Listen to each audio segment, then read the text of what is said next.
তাহলে দাঁড়িয়ে আমাদের বিধানসভায় একটা প্রস্তাব করে নিয়ে এসে সব রাজ্যে পাঠাচ্ছে না যে আমার রাজ্যের মানুষ আক্রান্ত হচ্ছে। তাহলে কেন্দ্র সরকারকে মনে করাচ্ছে না যে কনস্টিটিউশনালি কেন্দ্রীয় সরকারের দায়িত্ব ইন্টারনাল মাইগ্রেশন হলে তাদের সুরক্ষা করা, তাদের নিরাপত্তা দেওয়া।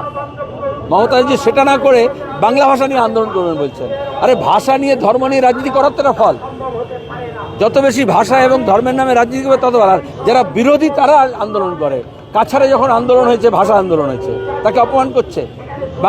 পূর্ববঙ্গে যখন আন্দোলন হয়েছে, ভাষা আন্দোলন হয়েছে, বিরোধীরা রাস্তায় নেমেছে প্রশাসনের ভুল নীতির বিরুদ্ধে।